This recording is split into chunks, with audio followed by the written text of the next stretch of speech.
Spider-Man has had a bone to pick with Kingpin for decades, and in Ultimate Spider-Man 12, he got some of that out of his system. On a comic page from the early 2000s that would never make it to print today, Spider-Man knocks the Kingpin of crime down a few pegs in a series of jokes and references about the man's mountain-like stature. Spider-Man didn't even just say the jokes like the way he usually does, which is like off the cuff kind of quips. He had them written out on multiple pieces of paper like he was reading the man's eulogy. Spidey was cooking these up for a while, and the payoff was totally worth it considering he defeated Kingpin in the end. But don't feel too bad for the guy. He did crush a man on camera and has been terrorizing New York at the street level, selling bad substances, so really, Kingpin had it coming. Ultimate Spider-Man was unhinged in the way only a teenage boy can be, which means, of course, your mom jokes are on the table when it comes to psyching out an opponent. In this case, Spider-Man is up against some troublesome muggers. They don't really take Spider-Man seriously at first because he's not wearing his costume. He needed a new one, but crime waits for nobody, so he is fighting in a mask, sweatpants, and a little sweater. I would say the thugs and Peter are at the same high school boy age of maturity, so when they do confront Peter about his lack of bodycon, Peter responds, "Your mom's washing it for me." And then he fights the guys and leaves them in a pile of webs on the ground. One of the thugs even says this experience will haunt him for years. Personally though, I think that when Peter is, like high school age Spider-Man, he is embarrassing all his villains when he meets them. Imagine being a grown adult and spending a bunch of money and time trying to end the world, and then some random teenager swings in and defeats you, all while attacking your insecurities in a series of well-timed jokes. Embarrassing. Anyway, Flash Thompson is a piece of work and a thorn in Peter Parker's side. Now, Peter can't really fight back at full power at school because that would blow his cover, but he does what he can. Take the basketball scene from Amazing Spider-Man, for example. But if Peter really wants to roast Flash and not get punched for it, he has to be wearing his suit. One of my favorite Flash-directed roasts from Spider-Man happened in the show The Spectacular Spider-Man. Across the board, Spider-Man is like on something else. He is so funny in this show, and we will mention more one-liners down the list, but for Flash, Spider-Man just saved him from a threat, and Peter is given the perfect chance to roast him when he is sitting bewildered a few feet in front of him. Spider-Man says, "Appreciate the help, fanboy, but keep clear, you're not pretty enough to save twice." And he said that to him in front of his whole friend group. How would anyone ever live that down? Think about high school boys. That moment will follow Flash for the rest of his life. Sticking with the Spectacular Spidey thing, Kraven the Hunter might have bested Peter in the comics, the traumatic Buried Alive comic,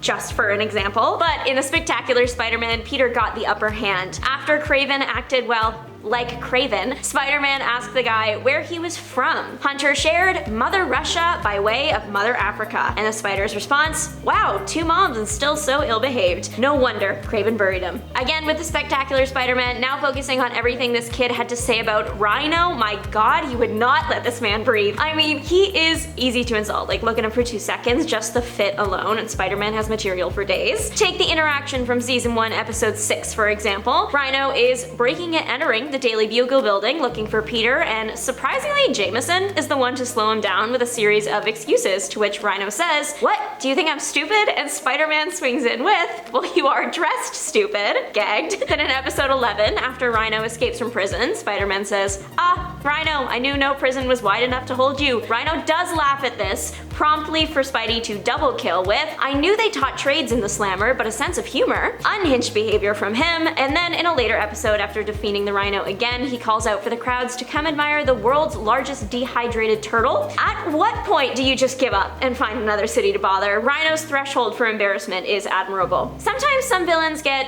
a bit too high up in the world and think they're untouchable, but Spider-Man has no problem bringing them back down, and I mean that literally. In Marvel Adventures Spider-Man 21, Stilt-Man makes his appearance. You can probably guess from the name, but the guy walks around in a super tall metal suit where the legs are in fact stilts. He's not only physically high up, but also mentally taunting the city as he robs banks and other bad things. Concerned citizens are quick to find Spidey and ask how he will possibly defeat a threat like this, to which Spidey says it will take a very sophisticated and specialized technique of tripping him. The villain goes down and only escapes because of his buddy, but he does get defeated in the end. Still, so embarrassing, like everybody in the city saw that. Peter Parker's roast of Harry Osborne in the PS5 Spider-Man 2 game is is completely out of pocket and yet surprisingly not out of character at the time considering he had a sim connected to him. It's so funny, it deserved a spot on this list. Peter, MJ, and Harry are having a chat/disagreement because Peter has been acting strange. Both MJ and Harry ask Peter to give up the sim suit in some way, so Peter is a little on edge. It's also important to note that Harry is like visibly unwell in this moment, kicking a guy when he's down. When Peter is showing hesitation to give up the suit,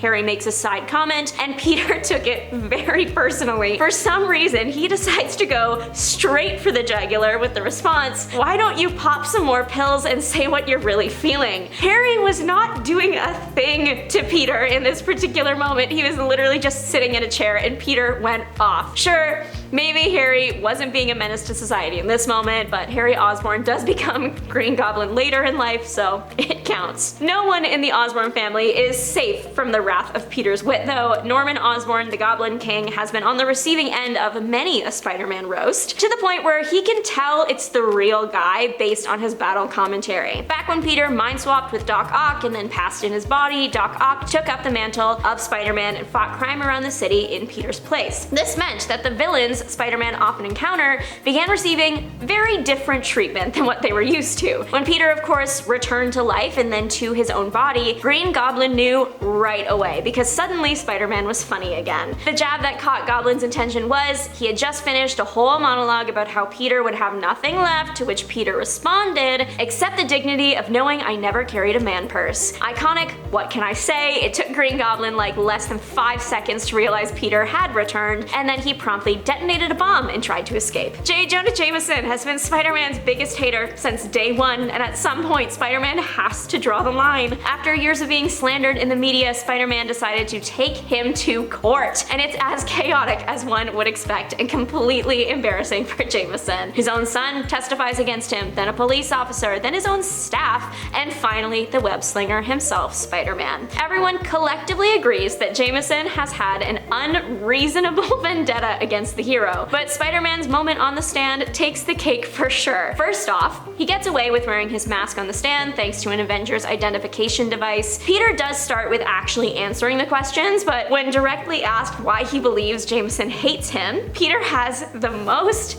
out-of-pocket response that again would not fly today. He says, "After some very serious thought and soul searching, I think I figured it out. The real reason Jonah hates me is because I'm black." This is Peter Parker, Wonder Bread, Wonder Boy, Caucasian male. Of course, J. Jonah Jameson immediately starts stuttering and claiming that he had no idea and pulls the "I have friends" card until Spider-Man takes mercy and tells the court that he is kidding. But he really did have Jameson for a minute there. Paste Pot Pete got so embarrassed during his run-in with Spider-Man, he literally just walked away from the fight to change his name. Defeated by laughter, only Spider-Man can make that happen. Let's set the scene. It's Spider-Man, Human Torch 1. Spider-Man senses someone is taking an aim at the Human Torch, so he steps in to fight the villain. The villain, of course, pulls the whole "I am the Human Torch's greatest enemy," and he's on a roll, really, but then he says his name, Paste Pot Pete, which is a stupid name, sorry, and Spider-Man promptly hits the floor laughing, saying "Paste Pot P," and laughing so hard he shoots webs from his nose. Pete is literally so embarrassed he doesn't even try to fight the Spider-Man rolling on the ground and just leaves with, "That's it, I'm changing my name."